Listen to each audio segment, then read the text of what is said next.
دې ویل چې ما د قرآن مجید د تعلیم لپاره پیدا کړی دی. الله رب العزت د انسان او پیري په باره کې دا خبره کړله چې دا ما عبادت ته پیدا کړی او بیا الله رب العزت په قرآن مجید کې داسې ویل چې دا ما قرآن نه پیدا کړی. د دې وجې نه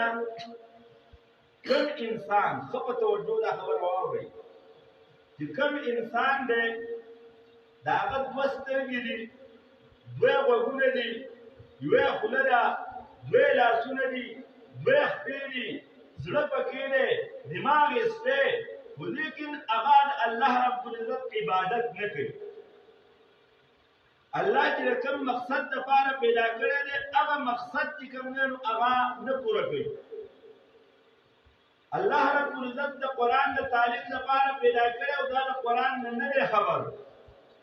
نو په انسان کې بیا دا فرق نشته چې دا تور دی او که دا سپین دی او که دا زیړ دی او که دا ځوان دی او که دا بوډا دی او که دا ښځه ده او که دا نر دی، که دا پښتون دی او که دا پنجابی دی او که دا سندی دی او که دا عربی دی. خو چې د دې انسان دا د الله رب العزت چې کوم مقصد نه پیدا کړی نو الله رب العزت بیا داسې وایي ولقد خلقنا الانسان فی احسن تقویم. دا بیا د نورو ځناورو نه په پیدا کېدلو کې د نورو ځناورو نه په ښه اندازه باندې بهترین انداز باندې پیدا کړی د ټول مخلوق نه. خو چې کله دا انسان د الله رب العزت د نازل شوي کتاب نافرماني، کله دا د الله رب العزت بنده نه وي، کله دا خپله زندګي د قرآن مجید د دستور او قرآن مجید زمونږ او ستاسو د زندګۍ عین دی. عین څه ته وایي؟ زمونږ او ستاسو د زندګۍ نظام حیات چې ورته وایي، د ژوند تېرولو طریقه چې ورته وایي. زمونږ او ستاسو د نورو ځناورو فرق دا دی چې د نورو ځناورو نه الله په ورځ د قیامت د سترګې تپوس نه کوي چې په سترګه دې موږ څه لیدل کړي دي. د نورو ځناورو نه الله د غوږ تپوس نه کوي چې په غوږ دې څه اورېدل دي. د نورو ځناورو نه الله دا تپوس نه کوي چې په خپو کوم ځای له تللی وې. د نورو ځناورو نه الله دا تپوس نه کوي چې په لاسو دې کوم څیز نیولی و. د نورو ځناورو نه الله دا تپوس نه کوي چې په زړه کې دې څه سوچ کړی. د نورو ځناورو نه الله دا تپوس نه کوي چې دا پیسه په څه طریقه ګټل وه. د نورو ځناورو نه الله دا تپوس نه کوي چې دا پیسه په څه کې خرڅ کړل وه. صرف دا د انسان په باره کې الله رب العزت په تپوس کوي. نو کوم انسان چې په دنیا کې هغه د سترګو چارج د قرآن نه حاصل کړی دا د الله بنده دی او دا انسان دی. کوم انسان چې په دنیا کې د غوږونو اورېدلو طریقه د قرآن نه زده کړې دا انسان دی. کوم انسان چې په دنیا کې د لاسو د نیولو طریقه د قرآن نه زده کړې دا انسان دی.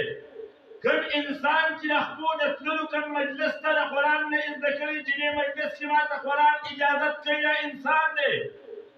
کوم انسان چې د زړه سوچونه د قرآن نه زده کړې دا انسان دی. کوم انسان چې د قرآن مجید د دماغو د فکر طریقه زده کړې دا انسان دی. خو چې کوم انسان هغه د قرآن مجید نه اوت د خپل نظر، د خپل غوږونو، د خپل د خولې وینا، د خپل لاس نیول، د خپل تلل، دارنګې د کوم د زړه فکر، د دماغو سوچ دا د خپل خواهش موافق جوړ کړی نو دته الله په قرآن مجید کې بیا انسان نه دی ویلی. الله وایي ان شر الدواب، د ټولو نه بدترین ځناور، د ټولو نه بدترین په حیواناتو کې د ټولو نه بدترین او ناکاره حیوان بیا هغه دوخپیز دی چې ظاهري شکل یې د انساني لیکن د دو ناسته پاسته یا د سپوی یا د غویان وي یا د خرو وي یا د قچر وي دا بیا د ټولو نه بدترین ناسور د معاشرې لپاره دی. او دا څوک وایي؟ قرآن مجید وایي. قرآن مجید څنګه وایي؟ قرآن مجید داسې وایي لهم قلوب لا يفقهون بها ولهم أعين لا يبصرون بها ولهم آذان لا يسمعون بها أولئك كالأنعام بل هم أضل. الله وایي زړه شته خو په دې زړه چرته هم دا سوچ ونه کړو چې زما څه په دې کور کې زما نیکه و هغه د دې دنیا نه څه مې وړو الله څه نه رالېږلی و. زما څه زما په دې کور کې زما تره او زما پلار اوسېدي هغه څه شو؟ زما مور او زما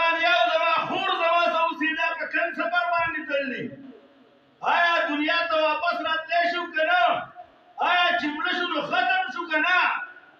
دا الله دې دنیا ته د چند لمحاتو لپاره د څه مقصد لپاره رالیږلي اوس به د هغې څه پکارېږي آیا اوس به د هغې دا پکارېږي چې په دې دنیا کې هغې ځمکه جوړه کړي پټی یې جوړ کړی کرکټ یې کړی چکر یې والی څونډې یې په چپ اړولي وو برېت یې خرولي وو ږیره خرول وه دارنګه چې کوم ځای ډنې ګډول وې کمان یې ګډولي وو دانسونه یې کړي وو هغه به یې پکارېږي که آیا اوس به الله رب العزت د هغې نه تپوس کوي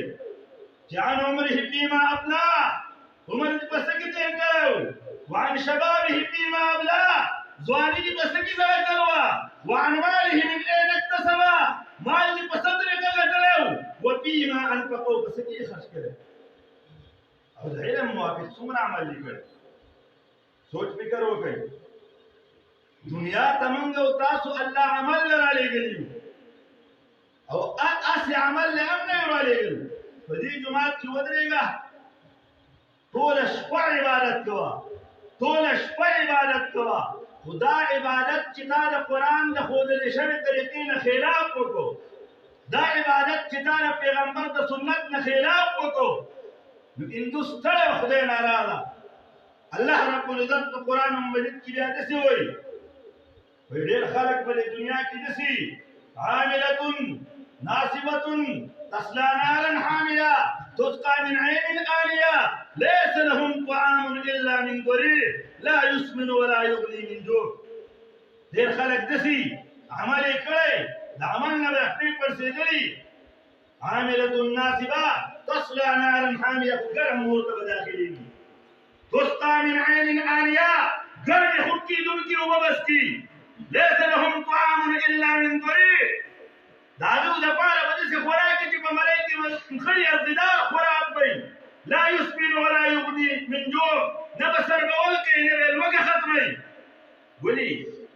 الله موږ ته چرته په قرآن کې داسې نه ویل چې وعملوا عملا کثیرا ډېر عمل وکړي الله وایي وعملوا عملا صالحا د قرآن او حدیث موافق عمل وکړي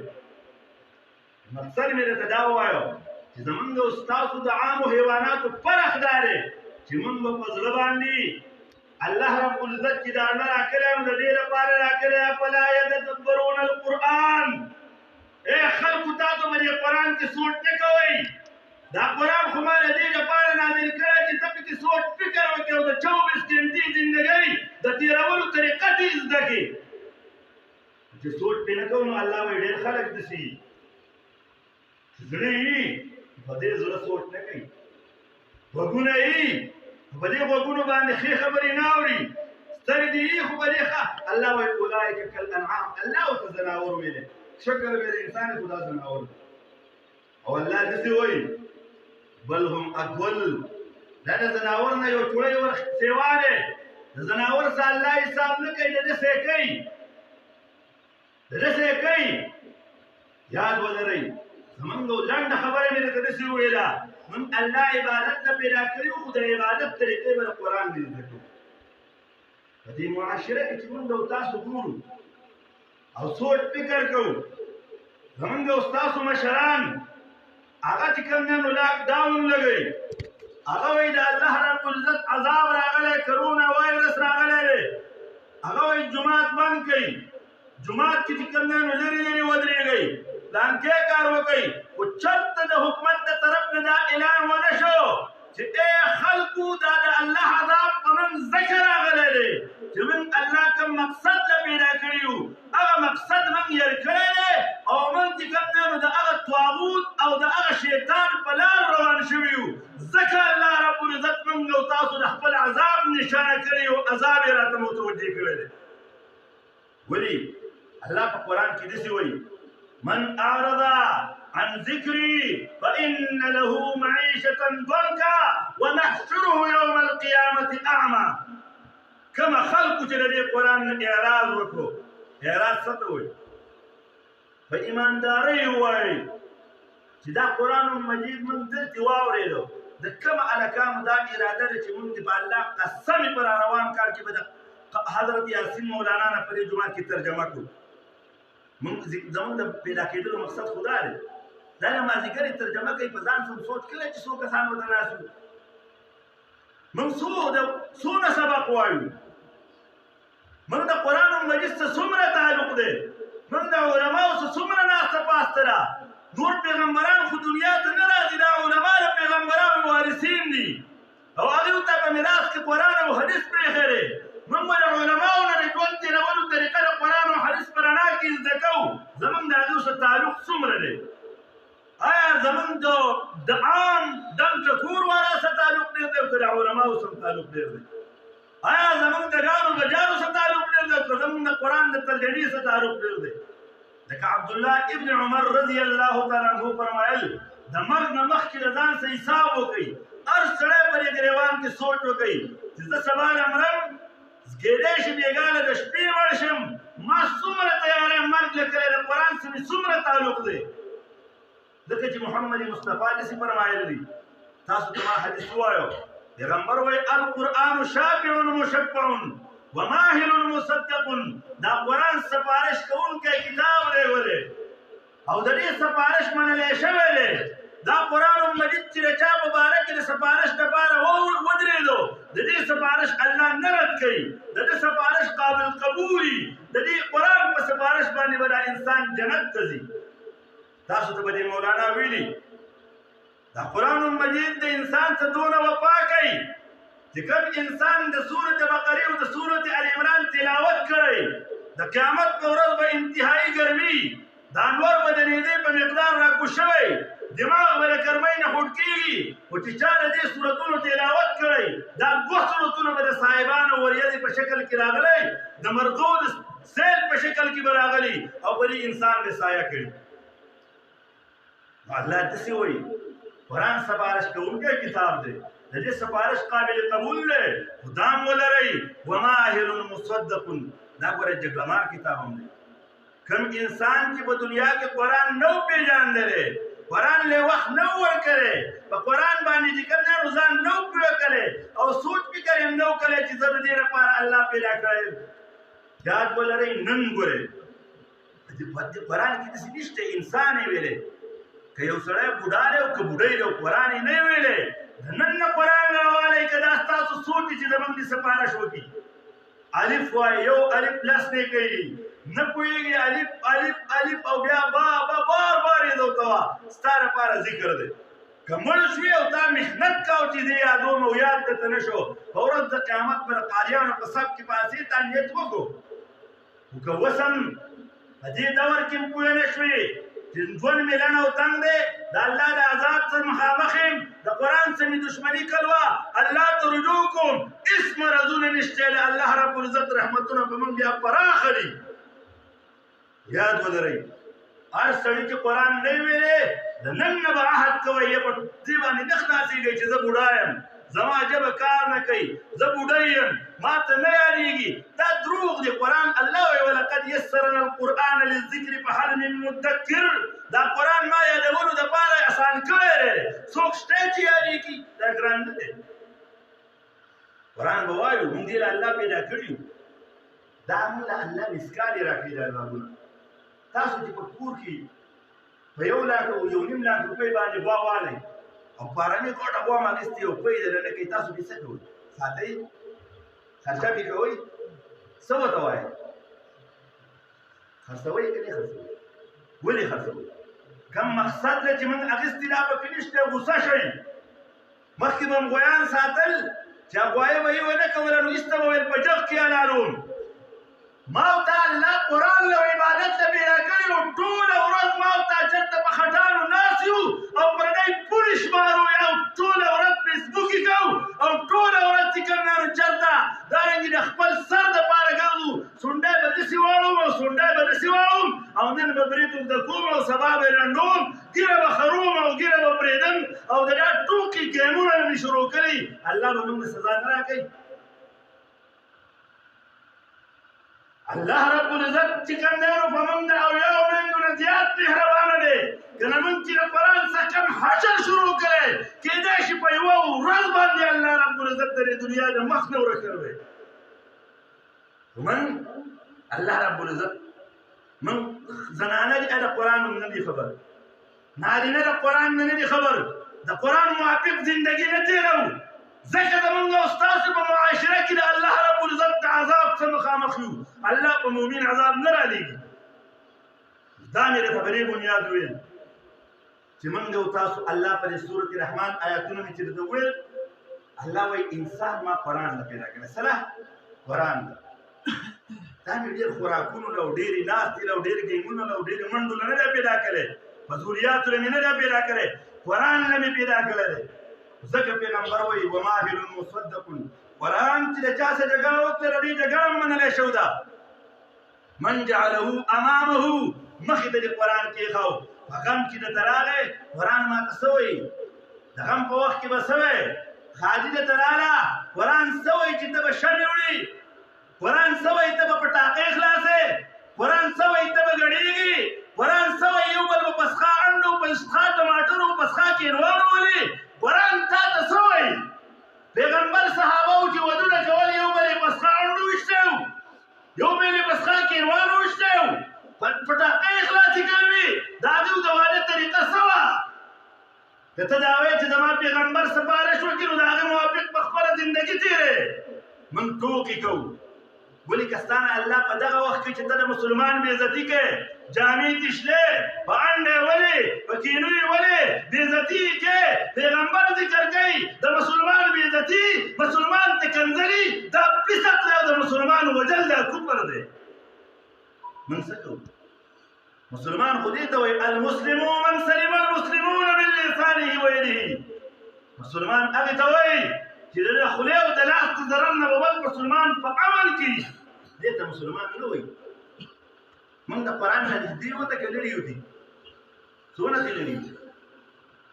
دا مې درته په دې بنیاد ویل چې مخې ته یې کېښاو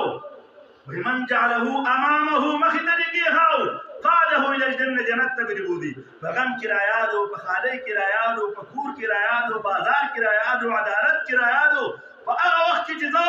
څومره د زندګۍ شعبې دي د قرآن نه به قرآن کې داسې څه نشته چې هغه پکې ذکر نه دی دین پوره شوی او وایي چې کوم سړی من جعله خلف الظاهر شاته ارتیلی دې تلاوت کوي دې ناظره وایي دې ترجمه کوي د پیزان پوه کوي د خپل ژوند آیین یې نه دی ګرځولی د پیغمبر انقلاب ذکر کوي ساقه الى الجنه دا قرآن الى النار دا قرآن به جهنم ته بوځي الله دې موږ وساتي الله دې موږ وساتي د جهنم الله دې موږ ته جنت را نصیب کړي نو دا مې درته وویل اسلام کړو زموږ د عامو حیواناتو څه فرق دی عام حیواناتو له الله 1,24,000 کم و بیش پیغمبران ته دې رالېږلي چا دې رالېږلي انسان الله څلور کتابونو سل صحیفې غویانو له نه دي رالېږل دا الله انسانانو له رالېږل دي دا قرآن الله انسان له رالېږلی چې دا انسان صرف خوري وسکي او د قرآن نه د ژوند طریقه نه زده کوي دا بیا ځناور دی د خنزیر نه بدتر دی الله دې چې موږ وساتي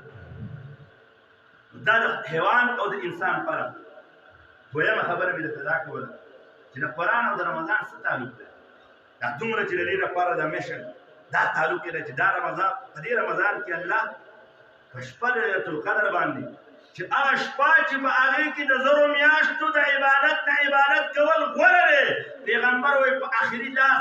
طاق ورځو کې ولټوئ 21مه 23مه 25مه 20مه 21مه په طاق ورځو کې ولټوئ شپه لیلة القدر الله د هغه لوح محفوظ نه بیت العزت ته نازل کړی او په 30 کاله کې بیا الله دنیا ته رالېږلی ځکه دې میاشتې ته دومره فضیلت حاصل دی چې فرض پکې د اویاو فرضو ثواب لري او نفل پکې د فرضو ثواب لري او دونه زیات په دې کې فضیلت چې کوم نه حاصل دی یوه کجرو دې چاله ورکړه لکه تا چې ډبل روژه دی یو ګوتو به دې چاله ورکړې لکه ډبل روژه چې دی دا د قرآن برکات دا یې تعلق دی ځکه چې جبریل علیه السلام به راتو د پیغمبر سره به د رمضان مبارک په میاشت کې د قرآن دور کوه په کوم کال چې وفات کېدو په هغه کال یې ورسره 2 پیرې دور کړی ذکر قرآن مجید دپاره موږ دا او اخرنۍ خبره ته دا رمضان المبارک مودي الله په موږ ولې فرض کړی صرف چې تږي شو خوار شو وږي شو نه د رمضان روژې مقصد څه شی دی موږ په دې ناستو خلکو کې ستاسو نه تپوس کوو موږ مسلمانان یو موږ الله ولې فرض کړی موږ الله ولې فرض کړی دې لپاره چې ستا مخ پاک شي مټې دې پاکې شي خولې دې پاکې شي ته ورزش وکړې کله ښکته شي او کله پرېوځې او کله پاسې دې لپاره الله فرض کړی موږ مسلمانان یو چې زموږ د عام سیکولر زموږ نه هندو یهودي تپوس وکړي هغې ورته زموږ د قرآن پته ده چې موږ الله ولې فرض کړی موږ ورته څه وایو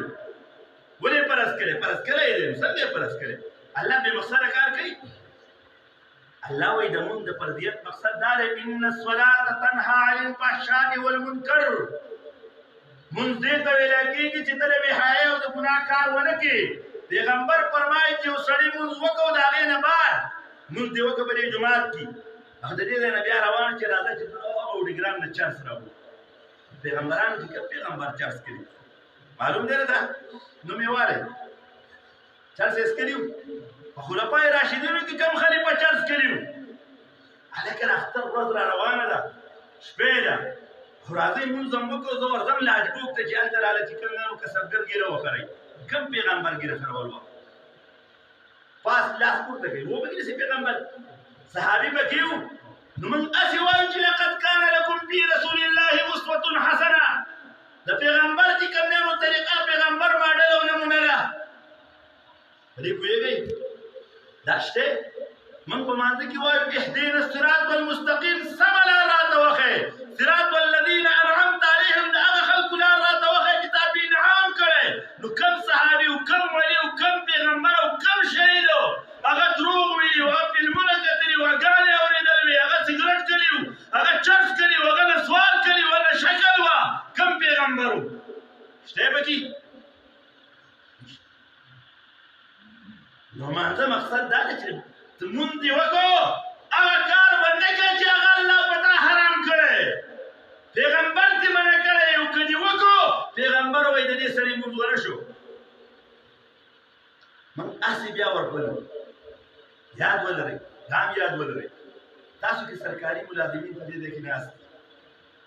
دا منیټرینګ والا چې راشي او دا سرکاري ملازم په 4-5 پیرې په غیر حاضرۍ ونیسي دله سزا ورکوي که نه ورکوي دقه رنګې الله رب العزت دا کور چې دلته دی دا کلاس روم دی دا جوماتونه موږ الله د حاضرۍ د نارینهو لپاره مقرر کړي کم نارینه چې په 5 وخته مونځ کې نه حاضر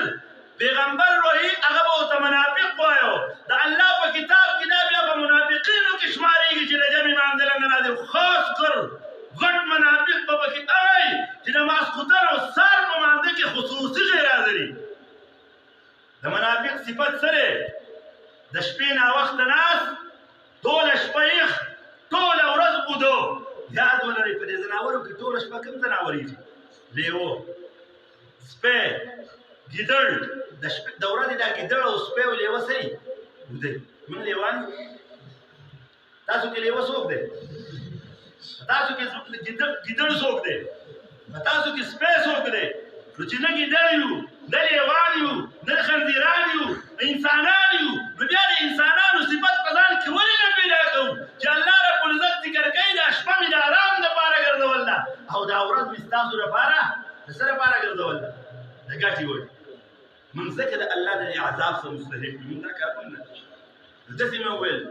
د روژې مقصد څه دی د روژې مقصد دا دی لعلکم تتقون الله وایي دا مې ځکه فرض کړه ښه به وږئ ښه به تږئ ښه به چې کوم نه نو خوراک ته زړه کېږي الله دې مې ځکه یې نه خورم په ځان له ځای کې به درته دنیا خوراک څوک نه خوري ولې نه خوري الله مې ولې دا الله په بوزه کې اوږدوي نه دا الله چې ته په دې بوزه کې ځې او په دې د پردو خلکو سره تصویران وباسې او نشې او تماشې کوې او ګډېږې او ډانسونه کوې او مېلمازي کوې دا الله اوږدوي نه دقه الله چې دې په دې روژه کې ویني په خوراک دغه دې په زنا ویني په غلا دې ویني په شرابو دې ویني په زنا دې ویني په غلط کارونو دې ویني دا روژه ټریننګ دی لعلکم تتقون چې په تاسو کې څه راشي پرهیزګاري پیغمبر انقلاب فرمایي وایي کوم سړي چې روژه ونیوه ده دروغ پرې نه کوي الله ته هېڅ ضرورت نشته چې دا خوراک وسکا کړي د روژې مقصد دا دی په دې ناستو خلکو کې چې موږ کوم ناخو لله چې کوم خلک ګیرې خرئ یاد ولئ ما غاړه ازاده کړه ګیرې به نه خرول پیغمبرانو نه دي خرول د نن نه به یې پرېږدئ څوک نسوار کوي نسوار به نه کوئ، څوک چرس کوي چرس به نه کوئ، څوک فلمونه ګوري فلمونه به نه اورئ، څوک بېلما لري او په کور کې لمونځ کوو او اوس هم پکې تقوا رانه لري. الله په خدایۍ کې هېڅ کمی نشي راوستی، ځان یې تباه او برباد کړو او په دې معاشره کې نیک خلک اوسېږي او هغه ورته نه وایي چې زناوره منزله راشه، دا به اوس الله تباه کوي. کوشش به داسې کوو په معاشره کې به یو بل نیکۍ ته راولو، د ګناه نه به بنده وو چې الله دا عذابونه ختم او الله موږ د خپل رحمت څه جوړ مستحق. او بیا په آخر کې تاسو ته بیا اورېدونکو خویندو میندو ته نوجوانانو ټولو ته دا وایم چې لله بالله په خپل ځان رحم وکړئ. یاد ولرئ تاسو چې دا NTS یې که نه، په دې NTS کې چې تاسو کله لاړ شئ هلته یوه ګنټه ټي وي، څو ټي وي ګنټه، په دې ګنټه کې چې تاسو فیسبوک کوئ ډیوټۍ والا تاسو ته څه وایي؟ وایي یار ستا قیمتي وخت دې ضایع دی. هغه قیمتي وخت چې ضایع کوې بیا هم NTS بل کال له ورکولی شي، خو په هره میاشت کې 2 ځله NTS وي ځکه چې هغه ختمېږي. خو چې ته د دې دنیا نه رخصت شي دا ټول ورځ د سهار نه ماښامه پورې فیسبوک کلی او په دې امتحان کې فیل شوي بېرته راتلی شي چېرته په دې ناستو ملګرو کې بل ملګري بل ته ویلي چې الله دې غرض نه کړه د دې شي نه نور په لار شي راګرول مه کوه. دا الله امتحان نه رالېږلی، الله څه نه رالېږلی؟ امتحان لا. ستا نه به الله تپوس کوي، ستا نه الله نه تپوس نه کوي چې څو ګنټې فیسبوک دې کړی وو، څومره فلمونه دې کتلي وو، څومره چې کوم دی نو دا چې کوم دی نو د خپل طرف نه اشتهارات کړي وو، څومره دروغ دې لیکلي وو، څومره پوسټونه دې په خلکو پسې لیکلي وو. تپوس به نه کوي ته ما دې شي نه لېږلی وي. دا امتحان دی، دارالامتحان. راځئ چې د ځان څه حساب وکړو. او پیغمبر فرمایي په رمضان کې 8 سړي ته معافي کېږي. یو هغه سړي ته معافي نه کېږي شرابخوري، یو هغه سړي ته معافي نه کېږي چې د مور پلار نافرماني، یو هغه سړي ته معافي نه کېږي چې حاسدي حسد پکې، یو هغه سړي ته معافي نه کېږي چې د ورور مسلمان سره 3 ورځو نه زیاتې خبرې باندې کوي. پیغمبر خیری وایي جبرئیل علیه السلام راغی چې الله دې هغه سړی تباه او هلاک کړي چې د رمضان میاشت راشي او دا پکې دونه عمل ونه کړي چې ځان په الله وبخي، دا دې هلاک شي. پیغمبر پرې امین ویلی هسې نه چې د دې خبرو مستحق و. الله دې د دې قاري صاحب له دا څومره تلاوت یې چې وکړه پوره اجرونه ورکړي او د دې برکات دې الله باندې ټول ملک او ټوله دنیا او خاص کر په دې کلي او په دې محله کې کښېني. الله رب العزت چې کوم دی ټولو د راتلو اجر هم ورکړي او الله رب العزت زموږ د ماتې ګوړې خبرې په خپل دربار کې قبول او منظور کړي. واخر دعوانا الحمدلله.